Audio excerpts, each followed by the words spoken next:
Bonjour à tous et bienvenue sur la chaîne SMG Astro. Dans la vidéo d'aujourd'hui, on va voir comment améliorer considérablement une astrophoto à l'aide des fichiers de calibration, les fameux DOF. Un mot que vous avez forcément déjà entendu.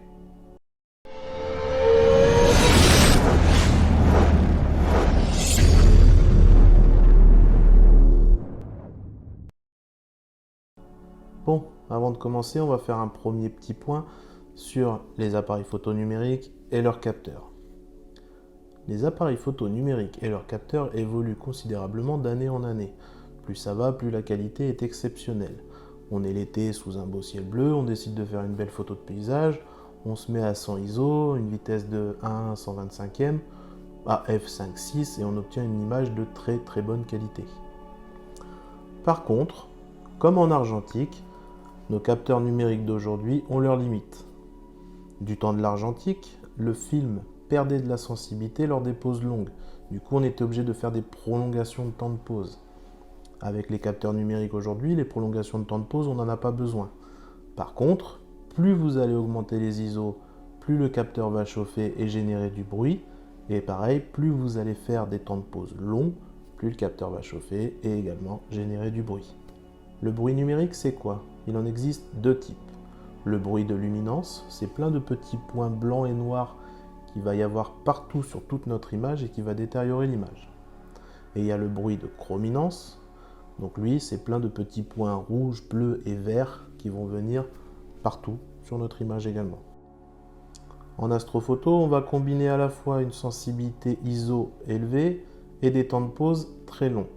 Ces deux phénomènes vont nous provoquer beaucoup de bruit de luminance et de chrominance à la fois. Ce bruit va totalement détériorer notre image. On va perdre à la fois en luminosité, en clarté et en netteté. En astrophoto, pour réduire ce fameux bruit et passer d'une image médiocre à une belle image, on va utiliser le stacking. Le stacking, c'est l'empilement de plusieurs photos, les unes sur les autres, de façon à améliorer le rapport signal-bruit. Voici un exemple fortement exagéré de ce que ça peut donner. Prenons l'exemple de cette image. Elle est extrêmement bruitée. Voici maintenant le résultat d'un stacking de 10 bruts, de 30 bruts, de 50 bruts et de 100 bruts. Sur cette image, j'ai fortement exagéré pour que l'on comprenne bien le phénomène. Mais on peut voir qu'à partir d'une brute, le stacking a permis de donner plus de signal et rendre une image plus lumineuse et plus nette. En astrophoto, c'est la même chose. Plus vous allez avoir de brut, plus votre image sera lumineuse, nette et surtout sans bruit. Cependant, l'empilement va également augmenter tous les défauts liés au capteur et à l'optique. Et c'est là qu'on va s'intéresser aux fameux DOF, les dark, offset et flat. On va commencer par les dark. Ce sont des fichiers de calibration qui vont permettre de retirer le signal dark de nos bruts. C'est un signal qui est caractéristique à chaque capteur et c'est lui qui nous empêche d'avoir un fond de ciel bien noir. Pour ce qui est de la prise de vue, on va faire des photos identiques à nos bruts, sauf qu'on va mettre le capuchon sur le devant du télescope ou la lunette, ou bien même directement sur l'appareil photo. Et donc on va faire une série avec donc la même sensibilité ISO, les mêmes temps d'exposition que nos bruts. Les offsets, appelés également les bias, donc ça, ce sont des fichiers de calibration qui vont permettre de réduire le bruit de lecture créé par la sensibilité ISO. Donc pour les faire, pareil que les dark, on va mettre le capuchon sur l'appareil photo ou le télescope ou la lunette, et on va faire une série de photos à la même sensibilité ISO que nos bruts. Par contre, on va utiliser la vitesse d'obturation la plus rapide de notre boîtier. Par exemple, un 4 millième, voire un 8 millième si vous êtes sur des appareils haut de gamme. Les dark et les offsets sont à faire à la même température que vos bruts.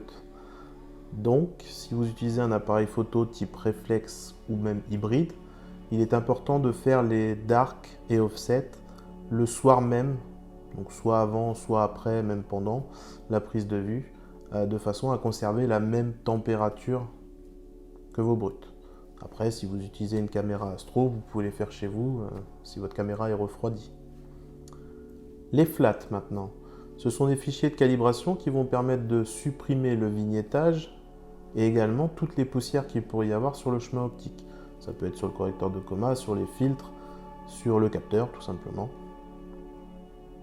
Pour les faire, vous aurez besoin d'une source lumineuse. Donc il existe des boîtes à flat, mais si vous n'en avez pas, je sais que voilà, certains utilisent un iPad ou même d'autres les font au petit matin sur le ciel bleu. Alors, pour ce qui est de la prise de vue, au niveau de la sensibilité ISO, il y a deux écoles. Certains descendent les ISO au minimum, d'autres restent à la même sensibilité ISO que les brutes. Personnellement, j'ai essayé les deux, je ne vois absolument aucune différence. Du coup, maintenant, je reste aux mêmes ISO que les brutes, ça marche très bien. Et pour ce qui est de la vitesse d'obturation, malheureusement, il n'y a pas de vitesse idéale. Le but va être de ramener le signal aux 2/3 à droite de l'histogramme. Le but est d'avoir une image qui soit blanche, mais pas cramée. Les flats sont à faire après chaque prise de vue. Et parfois même, on est obligé de faire plusieurs flats dans la nuit si éventuellement on change de filtre, car bien sûr, des poussières peuvent être sur différents filtres. Donc voilà pour les DOF. Il existe d'autres fichiers de calibration, les Dark Flat. Donc comme les Dark, on les fait avec le capuchon sur le télescope ou sur l'appareil photo. Et on va faire des photos avec la vitesse d'obturation qu'on a utilisée pour nos flats. Ces fichiers-là sont moins importants et personnellement je ne les fais jamais. Mais sachez qu'ils existent. Voilà, retenez bien une chose, c'est plus vous allez faire de DOF, plus votre image finale sera belle. Donc il est important d'en faire au minimum une trentaine, 50 voire 100, c'est encore mieux. Et plus vous en faites, mieux ce sera dans tous les cas. Donc voilà, on arrive à la fin de la vidéo, j'espère qu'elle vous aura plu, j'espère qu'elle aura été assez claire. En tout cas, si vous avez la moindre question, n'hésitez pas à me poser en commentaire, j'essaierai de répondre à tout le monde.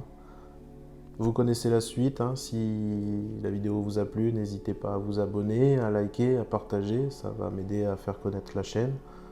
Sur ce, moi je vous souhaite un très bon ciel et à bientôt.